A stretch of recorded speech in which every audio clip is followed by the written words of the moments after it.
Celebrating 30 years of phenomenal trend forecasting, 5 times a week, Monday through Friday. Here's Gerald Celente with today's trends in the news. Hi, this is Gerald Celente. It's Tuesday, June 9, 2015. And here are some of today's trends in the news. On the market fronts, well, over there in Asia, at old Shanghai, little flat. And down in Nikkei land with Abenomics running wild, it's down about 1%. Across Europe, down but flat basically. Here in the U.S., flat. Gold, beep, up a couple of bucks, not much to talk about. But the big news is oil prices rose above $64 a barrel on Tuesday as higher seasonal demand in developed economies and expectation of U.S. falling shale production reduced the impact of a large global supply overhang. Demand for oil tends to increase in the summer months as drivers take to the road. Let's go back 1 year ago. That's right. Remember when oil prices were about $120 a barrel at the beginning of the driving season? And then, shoot, way down, lost more than half their value. During those summer months, as drivers take to the road, this whole oil market is just totally being played as a gambling game, as most of them. Hopes of more economic stimulus in China after disappointing data from the world's number 2 economy also gave support to oil prices. All P, more cheap money. That's right. All a scam right here. One little stupid word after another. China's consumer inflation weakened more than expected to 1.2% year on year in May, raising concerns about growing deflationary pressures as the world cools. Its producer prices fell for the 38th consecutive month. This deflation stuff is bullshit level, DEFCON 5. They're making this crap up, that you need inflation, and inflation shows growth. There's deflation because there's too much oil on the market. There's too much iron ore on the market. There's too much copper on the market. There's too much product on the market and not enough people with money to buy the stuff. And they keep pumping out this deflation lie one after another that, I'm not making this up. We need inflation because if the consumers don't think inflation's coming, they're not going to spend money because they think prices are going to go lower. They just made this up. If people have money, they'll spend it. They're not waiting for anything. As a matter of fact, front page in the Wall Street Journal, equity loans dog homeowners. A decade after homeowners used a soaring real estate market to go on a borrowing binge against their own properties, many are now falling behind on payments, threatening to leave banks on the hook for hundreds of millions of dollars. Borrowers who signed up for loans in 2004, the home equity note loans called HELOCs, and it's going to be hell to pay, in 2004 were 30 or more days late on $1.8 billion worth of outstanding balances just 4 months after principal payments started kicking in. That represents 4.3% of the balance on outstanding 2004 HELOCs, a sharp rise from the 2.7% delinquency rate on the same HELOCs 1 month before borrowers reached the end of the interest-only period, which typically lasts 10 years. And you're going to start seeing it not only in homes, but in real estate loans as well for those big commercial groups. That's right. So, this whole thing about deflation, about people not spending, because if they have inflation and they see it coming, they'll run out and buy stuff, is really stupid crap. You know how I keep talking about Obamacare? It's fascism. It has nothing to do with socialism.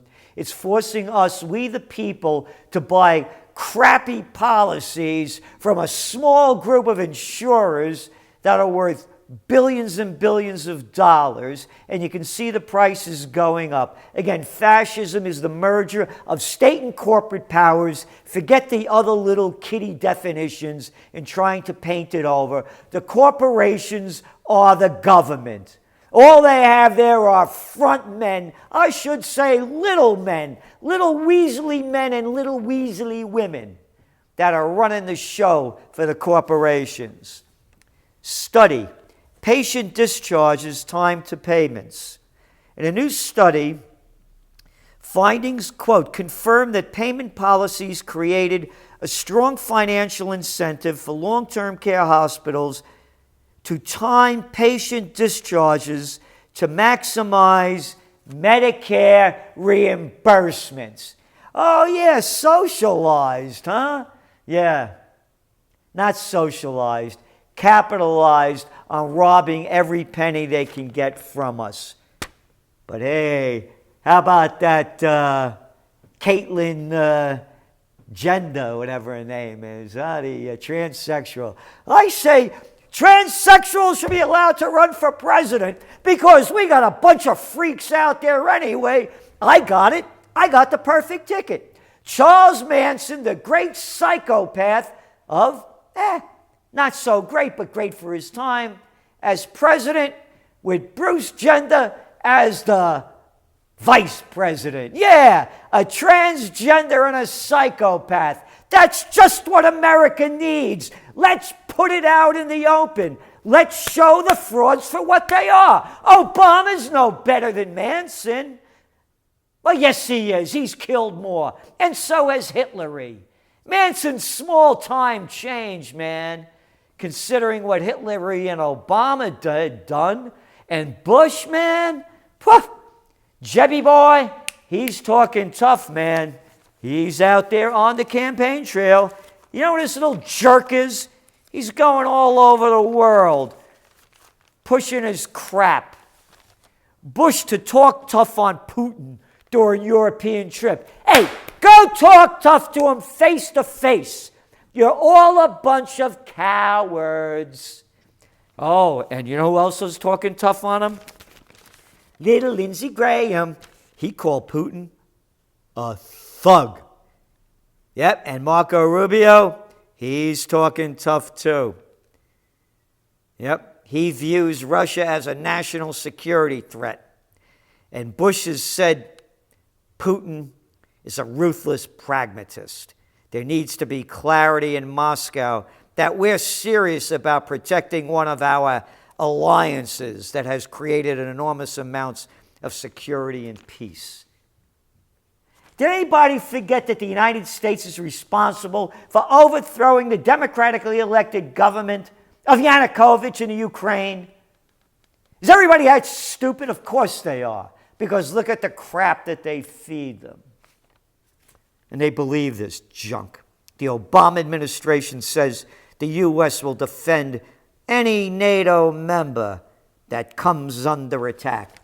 Hey, lead the charge, Junior. One little loudmouth coward after another. Hey, Rubio, I got it. I got it. A big moneymaker. We have that world leader face-off. Put him in the ring. Pay-per-view. First we put in Lindsey Graham against Putin. And then we bring in Marco Rubio, Ted Cruz, Rand Paul. Yeah, one after another. The only man speaking real peace is Chaffee from Rhode Island.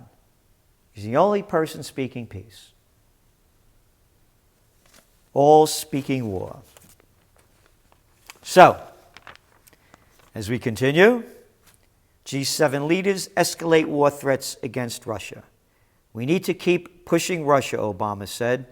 Russian forces continue to operate in eastern Ukraine, violating Ukraine's sovereignty and territorial integrity, as we, the people, keep bailing out Ukraine, and America's sent troops over there to train the fascists in charge. But we'll just put out the stupid crap and have everybody buy it. Here, you want to see some propaganda? Right here in the toilet paper. Russia wields aid and ideology against West to fight sanctions. The war in Ukraine that has pitted Russia against the West is being waged not just with tanks, artillery, and troops. Increasingly, Moscow has brought to bear, see how they use that word, bear? Different kinds of weapons, according to American and European official assholes. Money, ideology, and disinformation. Disinformation? Who wrote this crap? Peter Baker and Stephen Erlinger. Yeah, promoters of war. The good old New York Times. Hey, the Libyan War, you loved it. They did it. The Iraq War, it was a great one. We got to get rid of that Assad. Oh, yes. You remember them running all those stories about the chemical weapons that Assad used that he never did? That New York Times. It goes on. Even as the Obama administration and its European allies try to counter Russia's military intervention across its border. Show me the proof. I don't have to show you the proof. We're the New York Times. We'll make up any crap we want. Hey, remember that yellow cake? Didn't you love to eat that when they were shoving it to you? Along with those aluminum tubes? Yeah, that what's his name had there? Hussein. Huh. They have found themselves struggling at home against what they see to be a concerted drive by Moscow to leverage its economic power, finance European political parties and movements, and spread alternative accounts of the conflict. How dare they spread alternative accounts? You're only supposed to believe the lies shoveled up by the United States prostitutes, the little boys and girls. Yep. Here we go. You ready? The number of migrants trying to reach Europe via Greece has surged 500%. Destabilization in the entire area caused by the United States and its allies and the other puppets they're pumping up over there in Africa. Administration criticizes Egypt and report to Congress. Check this out. Egypt is moving away from democracy, stifling freedom of expression, arresting thousands for political dissent, and failing to hold the security forces accountable for, quote, arbitrary or unlawful killings the Obama administration has determined in a formal report to Congress. The administration concludes in the same report that Egypt is nevertheless too important to national security to end the roughly $1.5 billion a year, most of it military. Give the money to murderers. You don't care who you associate with. Quietly submitted to Congress on May 12th without public announcement. You see what they do? That's right. Give money to murderers. And you know why they have no trouble doing it? Because they're murderers themselves. Birds of a feather flock together.